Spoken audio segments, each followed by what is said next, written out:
சென்னை நந்தனத்தில் நடைபெற்ற 48வது புத்தக கண்காட்சி நிறைவு. 17 நாட்கள் நடைபெற்ற புத்தக கண்காட்சியில் 20 லட்சம் வாசகர்கள் வருகை, 20 கோடி ரூபாய் மதிப்பிலான புத்தகங்கள் விற்பனை.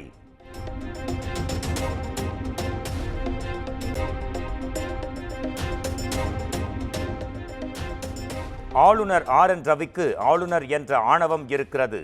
முதலமைச்சருக்கு ஆணவம் நல்லதல்ல என ஆளுநர் மாளிகை தெரிவித்த நிலையில் அமைச்சர் துரைமுருகன் பதிலடி. இத்தனை ஆண்டு காலமாக முதலிலே தமிழ் தாய் வாழ்த்து, இறுதியிலே தேசிய கீதம் பாடுபட்டு வந்திருக்கிறோம். அந்த மரபை மாற்ற சொன்னது அவர்தான். ஆகியனாலே தவறு இழுத்தவர் அவர்தான்.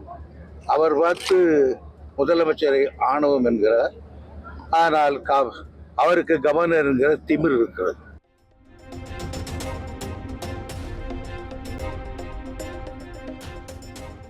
சென்னை நந்தம்பாக்கத்தில் நடைபெற்ற அயலக தமிழர் தின விழாவில் முதலமைச்சர் மு.க. ஸ்டாலின் பங்கேற்பு.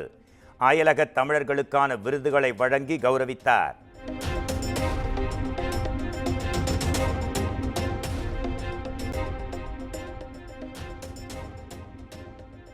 அல்லல் படும் அனைவரின் கண்ணீரையும் திமுக அரசு துடைத்து வருகிறது. தனது ஸ்டைல் சொல் அல்ல செயல் என்றும் முதலமைச்சர் மு.க. ஸ்டாலின் பேச்சு.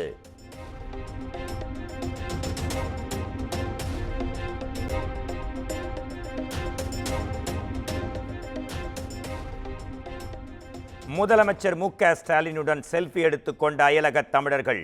மகிழ்ச்சியுடன் செல்விக்கு போஸ்ட் கொடுத்த முதலமைச்சர்.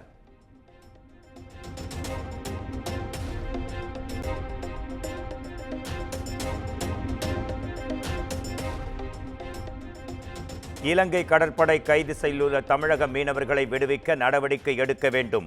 மத்திய வெளியுறவுத்துறை அமைச்சர் ஜெய்சங்கருக்கு முதலமைச்சர் மு.க. ஸ்டாலின் கடிதம்.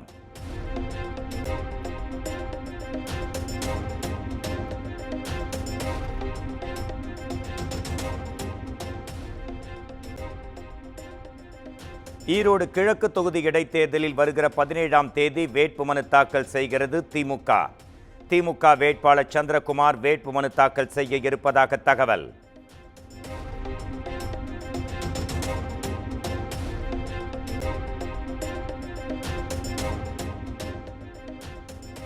ஈரோடு கிழக்கு தொகுதி இடைத்தேர்தலில் பாஜக போட்டியிடாது என அறிவிப்பு.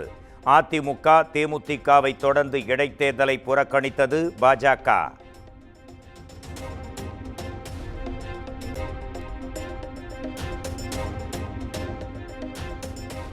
இரண்டாயிரத்து 26ஆம் ஆண்டு சட்டப்பேரவை தேர்தலில் திமுகவை முழுமையாக அகற்றுவதே தேசிய ஜனநாயக கூட்டணியின் இலக்கு. ஈரோடு கிழக்கு தொகுதி இடைத்தேர்தல் புறக்கணிப்பு குறித்து பாஜக மாநில தலைவர் அண்ணாமலை விளக்கம்.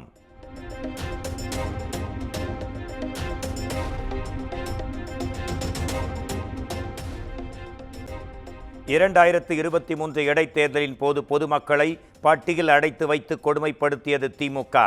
இடைத்தேர்தலில் மீண்டும் கால்நடைகளைப் போல் மக்களை திமுக அடைத்து வைப்பதை தேசிய ஜனநாயக கட்சி விரும்பவில்லை என அண்ணாமலை அறிக்கை.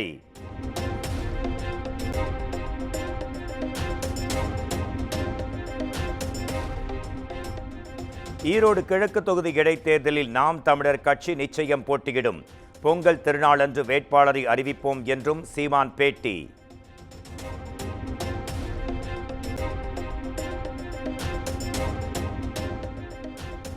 வள்ளலார் ஐயா வைகுண்டர் போல் என்ன புரட்சியை செய்தார் பெரியார் என்று சீமான் கேள்வி. பெரியார் குறித்து பேச பொது விவாதத்திற்கு இரு கரம் நீட்டி தயாராக இருப்பதாகவும் பேசியதால் மீண்டும் சர்ச்சை.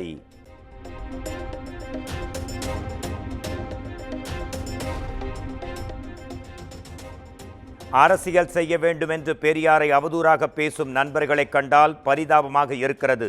திராவிட கருத்தியலுக்கு எதிராக பேசுபவர்களை பார்த்தால் அவர்கள் மீது பரிதாபம்தான் வருகிறது என்றும் நடிகர் சத்யராஜ் வீடியோ. இவ்வளவு பேர் சொன்னதுக்கு அப்புறம் நம்ம பெரியாருக்கு எதிராகவும் திராவிட கருத்தியலுக்கு எதிராகவும் புலம்புபவர்களை பார்த்து பரிதாபப்பட்டு அவங்களுக்கு ஆழ்ந்த அனுதாபங்களை மட்டும்தான் தெரிவிக்க முடியும்.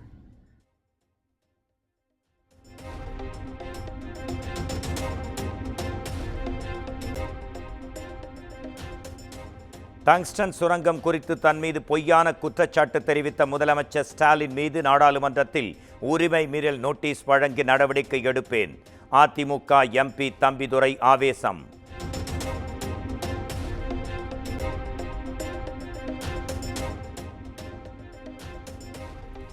எடப்பாடி பழனிசாமியின் உறவினர் தொடர்புடைய இடங்களில் நடைபெற்ற சோதனைகளில் 700 கோடி ரூபாய் வரி ஏய்ப்பு என தகவல். ராமலிங்கம் கன்ஸ்ட்ரக்ஷன் தொடர்பு கொண்ட 26 இடங்களில் நடந்த சோதனைகளில் 10 கோடி ரூபாய் ரொக்கம் மற்றும் ஆவணங்கள் பறிமுதல்.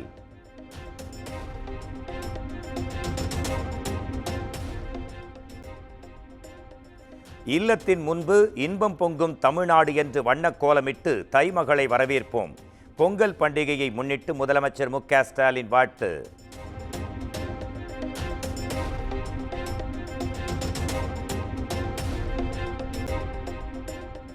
சென்னை தியாகராய நகரில் அலைமோதிய கூட்டம்.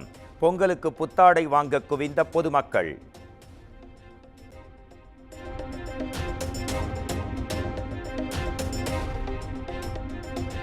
தமிழ்நாட்டில் பொங்கல் பண்டிகையை முன்னிட்டு மண்பானை, கரும்பு, பழங்கள் உள்ளிட்ட பொருட்களின் விற்பனை அமோகம். வாரச்சந்தை மற்றும் உழவர் சந்தைகளில் ஆர்வத்துடன் வாங்கிச் சென்ற மக்கள்.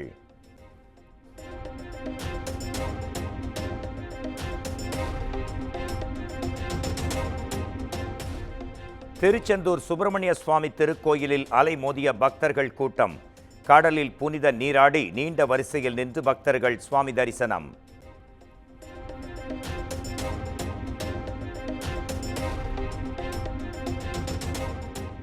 தென்காசி மாவட்டம் சங்கரன் கோவில் அருகே காவலருக்கு அரிவாள் வெட்டு.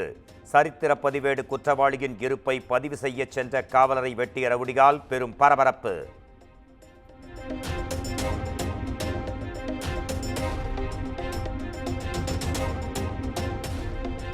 தருமபுரி அரசு பள்ளியில் மாணவர்களை கழிவறையை சுத்தம் செய்ய வைத்த விவகாரம். தலைமை ஆசிரியை கலைவாணியை சஸ்பெண்ட் செய்து மாவட்ட கல்வி அலுவலர் நடவடிக்கை.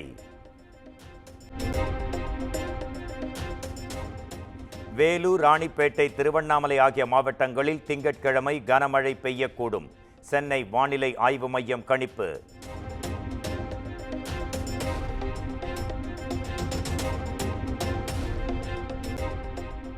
ஜம்மு காஷ்மீரில் 2700 கோடி ரூபாய் மதிப்பில் கட்டப்பட்ட இசட் வடிவ சுரங்கப்பாதை. பிரதமர் நரேந்திர மோடி திங்கட்கிழமை திறந்து வைக்க இருக்கும் நிலையில் பலத்த பாதுகாப்பு.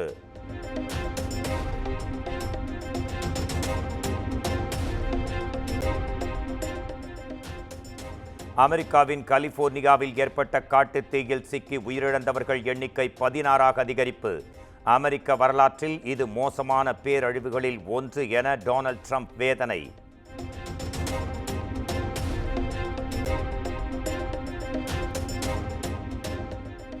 இலங்கையின் கேண்டி மாவட்டம் அம்பர பகுதியில் பள்ளி மாணவி கடத்தல்.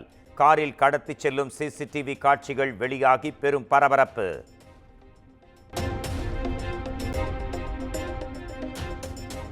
பெண் உயிரிழந்த வழக்கில் நடிகர் அல்லு அர்ஜுன் ஜாமீன் நிபந்தனைகளில் தளர்வு. வெளிநாடுகளுக்கு செல்ல ஐதராபாத் நம்பள்ளி நீதிமன்றம் அனுமதி.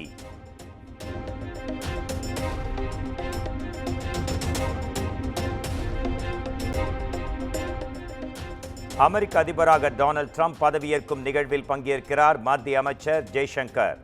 20ஆம் தேதி வெள்ளை மாளிகையில் நடைபெறும் நிகழ்ச்சியில் கலந்து கொள்கிறார்.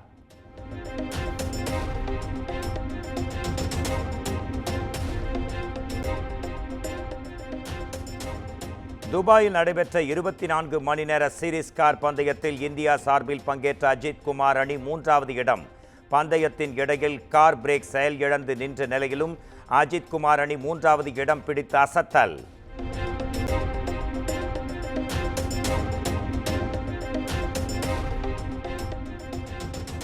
துபாய் கார் ரேஸில் தனது அணி டாப் 3 இடத்தை பிடித்ததால் அஜித் கொண்டாட்டம்.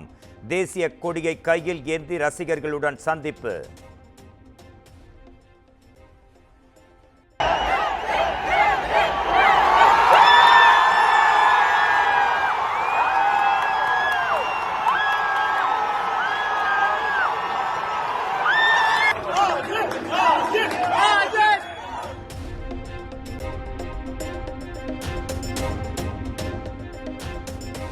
ஐபிஎல் கிரிக்கெட் தொடர் வரும் மார்ச் 23ஆம் தேதி தொடங்கும் என பிசிசிஐ துணைத் தலைவர் ராஜீவ் சுக்லா அறிவிப்பு.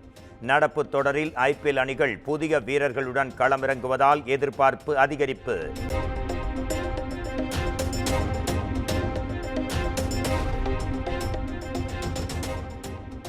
இந்திய கிரிக்கெட் கட்டுப்பாட்டு வாரியத்தின் துணைத் தலைவரானார் ராஜீவ் சுக்லா. புதிய செயலாளராக அஸ்ஸாம் மாநிலத்தின் முன்னாள் முதல் தர கிரிக்கெட் வீரர் தேவஜித் சாய்க்கியா நியமனம்.